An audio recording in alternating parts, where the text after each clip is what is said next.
ஆன்மீக உறவுகள் அனைவருக்கும் வணக்கம்.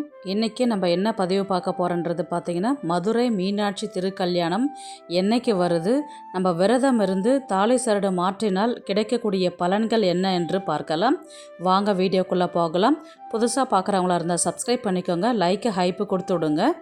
மதுரையில் சித்திரை திருவிழா சைவமும் வைணமும் இணைந்த திருவிழா. இரு சமயங்கள் தொடர்புடைய மீனாட்சி சுந்தரேஸ்வரர் திருக்கல்யாணமும் அழகர் ஆற்றில் இறங்கும் திருவிழாவும் கொண்டாடப்படுகின்றது. சித்திரை திருவிழா உலகின் மிக நீளமான விழாக்களில் ஒன்றாக இருக்கின்றது. விழாவின் முதல் 12 நாட்கள் மீனாட்சி அம்மனுக்கான நாட்களாகவும் அடுத்து வரும் நாட்கள் கள்ளழகருக்கான விழா என்றும் அழைக்கப்படுகின்றது. தன்னுடைய 64 திருவிளையாடல்களையும் நிகழ்த்துவதற்காக சிவபெருமானின் திருவடிகள் பட்டு புண்ணியம் பெற்ற தலம் மதுரை திருத்தலம். மதுரையில் 6 மாதங்கள் மீனாட்சி ஆட்சியும் மீதமுள்ள 6 மாதங்கள் சிவபெருமானின் ஆட்சியும் நடைபெறுவதாக ஐதீகம். மதுரையின் திருவிழா என்றாலே மீனாட்சி திருக்கல்யாணம். 15 நாட்கள் மதுரை மாநகரமே களை கட்டி இருக்கும்.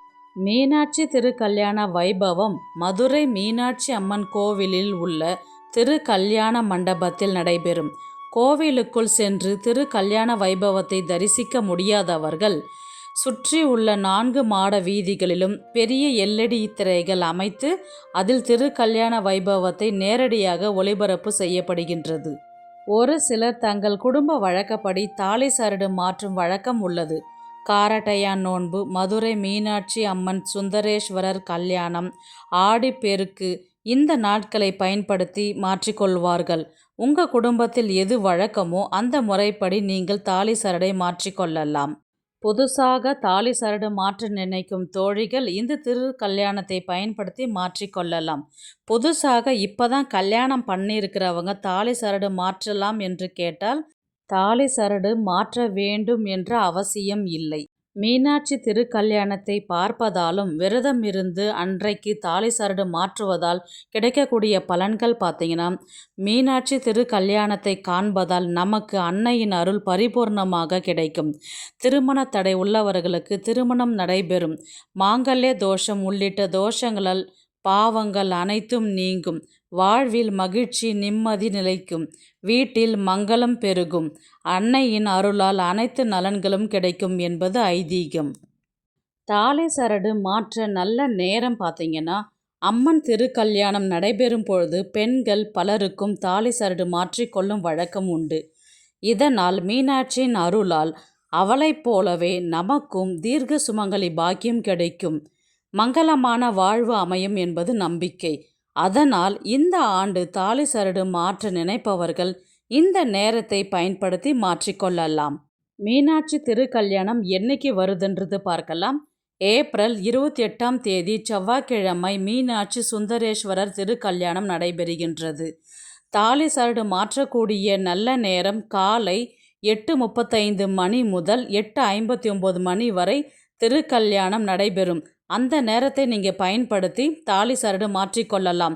நீங்கள் டைரெக்டாகவே கோவில் இருக்கிறீங்கன்னா அந்த அம்பாள் தரிசனம் கிடைக்கும். நீங்கள் அந்த இடத்துல இருக்கிறீங்கன்னா அந்த இடத்துல மாற்றிக்கலாம். இல்லை கோவில் உள்ள போக முடியலன்னா வெளியில் பார்த்திங்கன்னா LED டிவி நிறையவே இருக்கும். நீங்கள் அதை பார்த்து கூட நீங்கள் தாலி சரடை மாற்றிக்கலாம். இல்லை கோவிலுக்கு போக முடியாதவங்க வீட்டில் இருக்கிறீங்கன்னா நேராக நீங்கள் டிவி பார்த்துட்டு அம்பாளுக்கு சாத்தினதுக்கப்புறம் நீங்கள் தாலி சரடு மாற்றிக்கொள்ளலாம். தாலி சரடு மாற்றுவதற்கு முன்னாடி பூஜை அறையை நல்லா தயார் பண்ணி வச்சிடணும். தாலி சரடில் திருமாங்கல்யத்தை எல்லாத்தையுமே கோர்த்து ரெடியாக வச்சிடணும் நீங்கள் சுவாமி படத்துக்கு முன்னாடி. அதுக்கப்புறம் அன்னை மீனாட்சி திருக்கல்யாணம் நடந்ததுக்கப்புறம் நம்ம அந்த சுவாமி படத்திற்கு முன்பு வைத்த மாங்கல்யத்தை கணவர் கையாலோ அல்லது அன்னை மீனாட்சியை வேண்டிக் கொண்டு நீங்களாகவே எடுத்து அந்த தாலி சரடை கட்டிக்கொள்ளலாம். ஒரு சிலர் வீட்டில் இருக்கிற பூஜை அறையில் மாற்றிக்குவாங்க. ஒரு சிலர் பார்த்திங்கன்னா அருகில் இருக்கும் அம்மன் சன்னதிக்கு சென்று மாற்றிக்கிற வழக்கம் இருக்கும். உங்கள் குடும்பத்தில் எது வழக்கமோ அதை நீங்கள் முறைப்படி செய்யலாம். வீட்டில் பூஜை செய்யும் முறையை பார்க்கலாம். மீனாட்சி திருக்கல்யாணத்தை நேரில் சென்று பார்க்க முடியாதவர்கள் வீட்டில் டிவி வழியாக பார்க்கலாம்.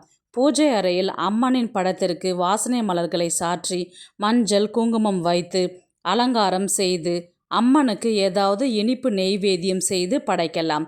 பால் பாயாசம், சர்க்கரை பொங்கல் என எது வேண்டுமானாலும் படைக்கலாம். முடியாதவர்கள் எளிமையாக வெற்றிலை பாக்கு, வாழைப்பழம், மஞ்சள், கயிறு, குங்குமப்பூ, பூ, மாலை உங்ககிட்ட என்ன பூ கிடைக்குதோ அதை வச்சு கூட நீங்கள் பூஜை செய்யலாம். இதெல்லாம் மங்கள பொருட்கள்லாம் படைத்துட்டு அன்றைய தினம் சுமங்கலி பெண்களுக்கு தாலி சரடு, குங்குமம் வாங்கி தானமாக கொடுப்பது மிகவும் சிறப்பு. இந்த வீடியோவை பிடிச்சிருந்தா லைக் பண்ணுங்க, ஷேர் பண்ணுங்க, சப்ஸ்கிரைப் பண்ணுங்க.